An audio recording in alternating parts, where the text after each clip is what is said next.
Hey guys, Indian Railway new update aise. RRB Group D requirement 2026 or karone aise notification. Aru apuni ete apply koribo pariba 22,000 post or karone aise notification.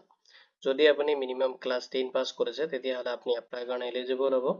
Jodi apuni bhabi ase RRB ta apunar nijor career to start koribo to etu video apuni complete watch koribo pare. Eta apunar salary jitu structure di ase apuni 18,000 or bor loigine 35,000 apuni per month receive koribo. যদি এটো requirement related কোনো ধৰণৰ question থাকে আপুনি ভিডিওটোৰ comment সেকশনত comment কৰি দিব within 48 hours আপুনি job এলাৰ্টকে টিমৰ পৰা ৰেসপন্স পাব তাহক দেৰি নকৰি আজিৰ ভিডিওটো আৰম্ভ কৰো আৰআৰবি ৰিকুৱাৰমেণ্ট 2026 ৰ কাৰণে আহিছে নটিফিকেশনটো আৰু তাৰ কমপ্লিট ডিটেইলছ মই আপোনাক এই ভিডিওত সিস্টেমেটিক প্ৰভাইড কৰিম এটা আপুনি কমপ্লিট ডিটেইলছ চেক কৰিব পাৰিব এতিয়া চাই লওক যেটো ৰিকুৱাৰমেণ্ট আহিছে ৰিকুৱাৰমেণ্ট ওভাৰভিউ খিনি যত আপোনাৰ ৰিকুৱাৰমেণ্ট অথৰিটি দি আছে ৰেলৱে ৰিকুৱাৰমেণ্ট বৰ্ডৰ পৰা আহিছে নটিফিকেশনটো পোষ্ট নেম দি আছে আপুনি আৰআৰবি গ্ৰুপ ডি পোষ্টত এপ্লাই কৰিব পাৰিব টোটাল এটা ভ্যাকেন্সি দি আছে এপ্ৰক্সিমেট আপুনি 22,000 পোষ্টৰ কাৰণে এপ্লাই কৰিব পাৰিব জব লোকেশনটো আপোনাৰ অল ইন্ডিয়া বেসিস হ'ব ৰিকুৱাৰমেণ্ট খিনি আৰু এটা আপোনাৰ যেটো পে লেভেল দি আছে লেভেল 1 হ'ব যত আপোনাৰ 7 CPC আপুনি ৰিসিভ কৰিব এপ্লিকেশন যেটো মোড হয় আপুনি অনলাইনত কৰিব লাগিব এপ্লাই খিনি এতিয়া চাই লওক যেটো ৰিকুৱাৰমেণ্ট আহিছে তাৰে ভ্যাকেন্সি ডিটেইলছ খিনি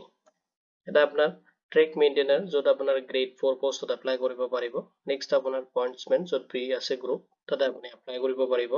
এসিস্টেন্টৰ কাৰণে পোষ্ট আছে এন্ড আপুনি আদাৰ্স পোষ্টৰ কাৰণে এপ্লাই কৰিব পাৰিব এটা চাই লওক যিখিনি আপোনাৰ পোষ্ট আছে এটো জোনেল ওয়াইজ লগত আপোনাৰ ক্যাটাগৰি ওয়াইজ ডিভাইড কৰি দি আছে পোষ্ট খিনি এটো ৰিকুৱাৰমেণ্টত আপুনি এপ্লাই কৰোতে ফলো কৰিব লাগিব এলিজিবিলিটি ক্ৰাইটেৰিয়া খিনি Eligibility criteria আপনি ফলো কৰিব লাগিব এডুকেশনাল কোয়ালিফিকেশন যদি আপনি মিনিমাম ক্লাস 10 টো পাস কৰিছে তেতিয়া হলে আপনি এপ্লাই কাৰণে এলিজিবল হ'ব অর দিয়া আছে যদি আপনি আইআইটি বা এনএসসি সার্টিফাইড হোল্ডার হয় তেতিয়া হলে আপনি এটো পোষ্টত এপ্লাই কৰিব পাৰিব এন্ড আপনি এলিজিবল হ'ব এতিয়া চাই লওক নেক্সট এলিজিবিলিটি ক্ৰাইটেৰিয়া আপনি ফলো কৰিব লাগিব এজ লিমিটটো মিনিমাম এজ বিচাৰিছে যদি আপোনাৰ 18 ইয়াৰ্স হৈছে তেতিয়া হলে আপনি এপ্লাই কাৰণে এলিজিবল হ'ব maximum আপনি 33 ইয়াৰ্স লৈকিনে এপ্লাই কৰিব পাৰিব এজ ৰিলেক্সেশন কিনি দি আছে যদি আপনি এসসি এসটি ক্যান্ডিডেট হয় তেতিয়া 5 ইয়াৰ্সৰ কাৰণে এজ ৰিলেক্সেশন আপনি ৰিসিভ কৰিব যদি আপনি ওবিসি ক্যান্ডিডেট হয় তেতিয়া আপনি 3 ইয়াৰ্সৰ কাৰণে এজ ৰিলেক্সেশন পাব পিডব্লিউবিডি ক্যান্ডিডেট হলে এজ পাৰ দা গভৰ্নমেন্ট যেটো ৰুলছ আছে এটো হিচাপত আপনি এজ ৰিলেক্সেশন কিনি ৰিসিভ কৰিব এতিয়া চাই লওক এটো ৰিকুৱাৰমেণ্টত আপোনাৰ স্যালাৰি ডিটেইলছ কিনি তো স্যালাৰি ডিটেইলছ কিনি আপোনাৰ দি আছে যেটো আপোনাৰ পে লেভেল হয় এটো 1 হ'ব আৰু 7 বাই কমিশন এপ্লিকেবল হ'ব আপোনাৰ স্যালাৰি ষ্ট্ৰাকচাৰত বেসিক যেটো পে দি আছে আপুনি 18,000 পাৰ মান্থ বেসিক ৰিসিভ কৰিব গ্ৰোথ যেটো স্যালাৰি হয় আপুনি 18,000 ৰ পৰা লৈকিনে 35,000 আপুনি পাৰ মান্থ এপ্ৰক্সিমেট আপুনি ৰিসিভ কৰিব আৰু লগতে এডিশনাল যিখিনি বেনিফিটস আছে এইখিনি আপোনাৰ যেটো স্যালাৰি হয় তাৰ লগত ইনক্লুড কৰি দিয়া হ'ব এতিয়া চাই লওক আপনি এপ্লাই কৰোতে যেটো এপ্লিকেশন ফি কিমান আপনি পেমেন্ট কৰিব লাগিব যেটোকে আপোনাৰ যেটো এপ্লিকেশন ফি হয় এটো ক্যাটাগৰি ওয়াইজ ডিভাইড কৰি দি আছে যদি আপনি জেনাৰেল ওবিসি বা ইডব্লিউএস ক্যান্ডিডেট আপনি হয় তেতিয়া 500 এটা পেমেন্ট কৰিব লাগিব আপনি যদি আপনি এসসি এসটি পিডব্লিউবিডি বা ফিমেল বা ওমেন ক্যান্ডিডেট হয় আপনি তেতিয়া হলে 250 এটা পেমেন্ট কৰিব লাগিব আৰু পেমেন্টটো আপনি অনলাইনত কৰিব লাগিব আৰু পেমেন্টটো আপোনাৰ ৰিফান্ডেবল হ'ব আপুনি যেতিয়া কম্পিউটাৰ বেসড এক্সামিনেশনটো কোৱালিফাইড কৰিব তো ষ্ট্ৰাকচাৰ খিনি দি আছে আপোনাৰ পেমেন্টটো ৰিফান্ডেবল সিস্টেমটো কিমান পাৰ্সেন্ট আপুনি ৰিফান্ড পাব এতিয়া চাই লওক এটো ৰিকুৱাৰমেণ্টত আপোনাৰ সিলেকশন প্ৰসেস কেনেকৈ হ'ব তো সিলেকশন প্ৰসেসত আপুনি কেইবাটা স্টেপ আপুনি চেক কৰিব লাগিব ফাৰ্স্টত আপোনাৰ কম্পিউটাৰ বেসড টেষ্ট আপুনি এটেম্প কৰিব লাগিব নেক্সট আপোনাৰ ফিজিক্যাল এফিচিয়েন্সি টেষ্ট হ'ব আপুনি এটেম্প কৰিব লাগিব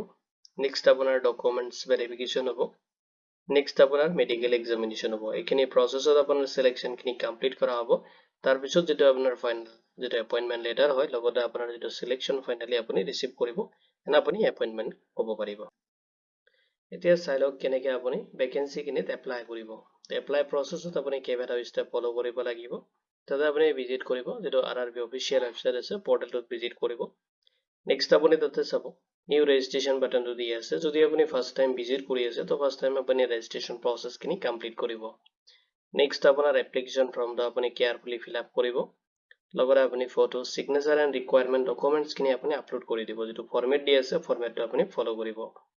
নেক্সট আপোনাৰ এপ্লিকেশন যেটো ফি দি আছে ক্যাটাগৰি ওয়াইজ এটো আপুনি অনলাইনত পেমেন্ট কৰিব লাগিব নেক্সট আপোনাৰ এপ্লিকেশনটো আপুনি সাবমিট কৰিব এটা যে ফিউচাৰ ৰেফাৰেন্সৰ কাৰণে আপোনাৰ যেটো এপ্লিকেশন একনলেজমেন্ট ৰিসিপ্ট লগতে যেটো আপোনাৰ পেমেন্ট ৰিসিপ্ট হয় এটা আপুনি প্ৰিন্ট আউট ৰাখিব এতিয়া চাই লওক ৰিকুৱাৰমেন্টৰ যেটো ইম্পৰ্টেন্ট ডেটস খিনি দিয়া আছে তো আপোনাৰ নোটিফিকেশনটো জানুৱাৰী 2026 ত ৰিলিজ কৰি দিছে আৰু অনলাইন এপ্লিকেশনটো 21 জানুৱাৰী 2026 ৰ পৰা আপুনি এপ্লাই কৰিব পাৰিব আৰু লাষ্ট আপোনাৰ 20 ফেব্ৰুৱাৰী 2026 লৈকে আপুনি লাষ্ট এপ্লাই কৰিব পাৰিব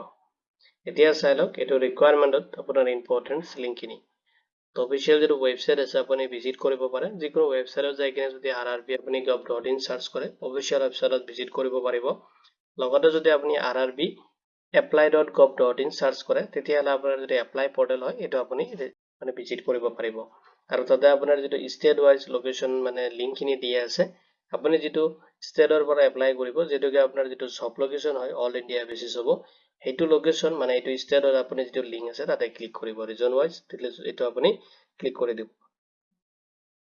লগতে আপোনাৰ ইম্পৰ্টেন্স লিংকখিনি মই এই ভিডিওৰ ডেসক্ৰিপচনত প্ৰভাইড কৰিম আপুনি তাতে চেক কৰিব পাৰিব লগতে জব এলাৰ্ট ডেস্ক যেটো পৰ্টেল আছে তাতে আপুনি সিস্টেমেটিক ডিটেইলছ খিনি তাতে চেক কৰিব পাৰিব যিখিনি মই অলৰেডি প্ৰভাইড কৰিছো এটো ৰিকুৱাৰমেন্ট ৰিলেটেড যদি কোনো ধৰণৰ কোৱেশ্চন থাকে আপুনি ভিডিওটোৰ কমেন্ট সেকশনত কমেন্ট কৰি দিব উইদিন 48 আৱাৰ্ছ আপুনি জব এলাৰ্ট ডেস্ক টিমৰ পৰা ৰেসপন্স পাব ভিডিওটো চোৱাৰ বাবে ধন্যবাদ দি কিনে আজিৰ ভিডিও মই ইমানতে সামৰিছো